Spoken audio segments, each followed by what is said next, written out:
What are some cooking hacks you swear by? Revive veggies that have lost their water by cutting their edges and soaking them in cold water. Lettuce, carrots, celery will be crisp again. If your food is bland even though you've added salt, then it's missing acidity. Lemon juice, lime juice, or vinegar are easy additions. I use soy sauce in a lot of stews and soups to help bring out savory flavors. My minestrone, for instance, usually has some soy sauce in it. Not mine, but my wife browns the butter before she adds it to chocolate chip cookie dough, and they're the best freaking cookies I've ever eaten. If a recipe says to sauté onions and garlic together at the same time, don't. Do the onions first, and then add the garlic when the onions are just about done. Garlic can be over-sautéed and it takes on a bitter flavor. Leaving a potholder on the handle of a cleaned cast iron pan to let anyone who might put it away know it may be hot as it cools down. Prep everything first. Have all of your veggies cut and ingredients ready. You will be more relaxed. Clean as you go. Wash your dishes while waiting for your food to finish cooking. Less dishes to deal with at the end of the night. A quality set of scissors will save you so much hassle. Have a cheat sheet for times things go in the oven and how long it takes so you can prepare side dishes to go with the entree. Easy one: clean while you cook. I always take my cookies out of the oven a couple minutes or so before they're supposed to come out. They still cook a little bit when they're cooling on the pan, and as a result they come out nice and soft. Knives: get good knives and a sharpener. Freeze anything with liquid when there is extra. Open a tomato paste and need 1 terabyte. Freeze the rest of the can in a flattened Ziploc. Break a piece off when needed. Extra gravy from Thanksgiving. Freeze it.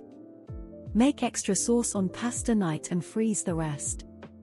Now you don't have to settle for jarred stuff when having moz sticks. Open a pineapple juice can for 2 ounces. Freeze the rest in 1 ounce increments. Leftover creamed spinach. Freeze it and either eat later or add to scrambled eggs for the best scrambled eggs you've ever had. Pretty much every soup can use a little drop of lemon juice. Preheat. Preheat the oven every time. Let your pan heat up, and let the oil heat up. When I sauté veggies, chopped onions, bell peppers, etc., I prep the veggies first, add salt to the prep bowl, and let it sit for 10-20 minutes before adding the veggies to the pan. The salt will penetrate the veggies, and drive water out. Veggies taste better, and take less time to sear and pick up color. If your frozen food has instructions for cooking from thawed, move that food from the freezer to the fridge the day before and cook it from thawed. It will almost always be better. Do you not like vegetables but want to learn to love them? Roasted veggies are like ambrosia of the gods. They taste amazing, require virtually no prep, and go with everything. Edit as a secondary hack: boil your dense root vegetables before roasting if you're trying to get a crunchy exterior. Boiling something like a potato heats it evenly and causes moisture to be lost via steam as you let it cool. The result is a drier potato that will crisp more evenly and requires less time in the hot oven. Boxed chocolate cake: use cold brewed coffee instead of the water.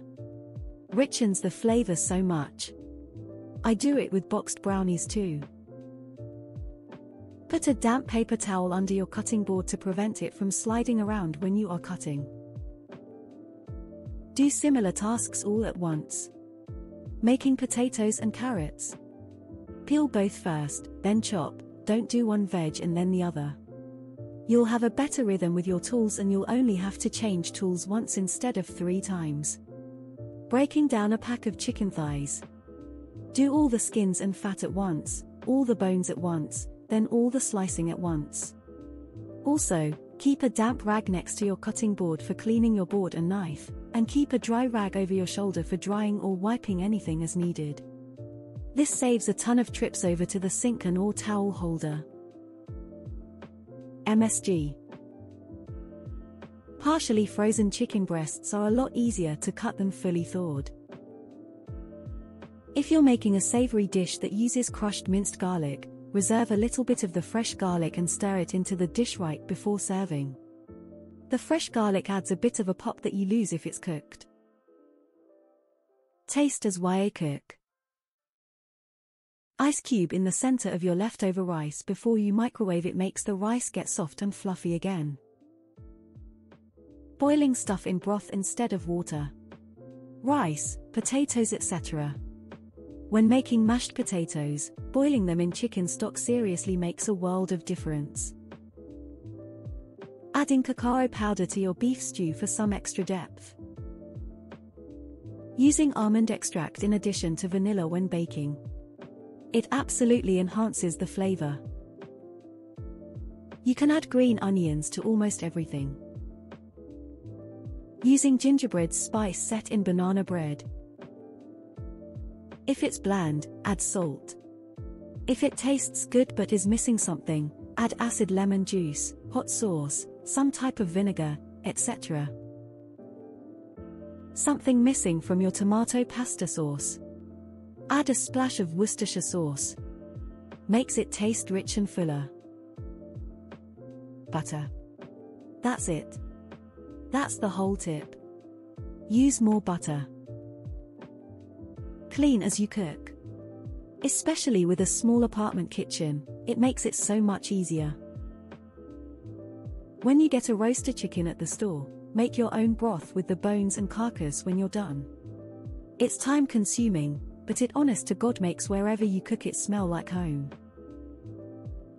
Microwaving broccoli is not only okay to do, it can also preserve the most amount of nutrients than any other method of cooking it. When making stuffed shells by hand, mix the filling in a zip-top bag, then cut a corner off and use it as a makeshift piping bag to fill the shells. Chicken thighs, chicken breasts. For most instances. Microwaving potatoes before I roast them. Prep everything before you start cooking.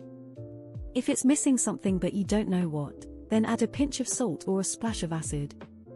Whoever didn't cook, cleans up afterwards. Don't fry bacon on a stove. Place the strips on a cookie sheet, throw in the oven at about 400 until the doneness you like. Use parchment paper or aluminum foil and there is virtually no cleanup. My kids like hard-boiled eggs. I only make them in the air fryer now. I haven't had a hard time peeling them since doing this. If a veggie grows underground, put it in the pot before it comes to a boil. Any other veggie, and everything else spaghetti, instant ramen, rice, meat, seafood, put it in when it is boiling. Edit, not rice idky why I said that. If you leave bins on water at least 12 hours before cooking will help release the gas. This will make them behave in your belly and not cause too much gas. They're rolling on the floor laughing, person raising both hands in celebration. Hard-boiled eggs. Steam them in a veggie basket and they peel perfectly, no old eggs or new eggs trick or anything. Steam for 13 minutes and put in cold water. 98% success rate.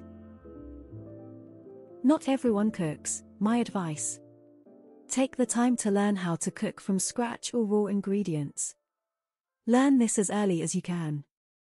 You will eat better food and enjoy it far more by knowing exactly what's in it and how it was made. As an added bonus, it's far cheaper in terms of monetary output. You still pay with your time, but your overall quality of life will greatly improve. Start cooking with an empty dishwasher and fill as you go. Always have a red and a white wine specifically for cooking lying around. Farmers market produce keeps longer than most other produce. Let your lettuce sit in ice water until you're ready to serve to maximize crunch.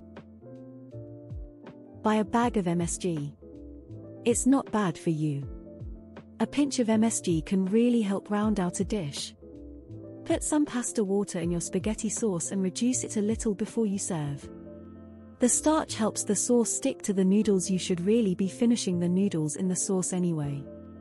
Take a trip to your local Asian International Food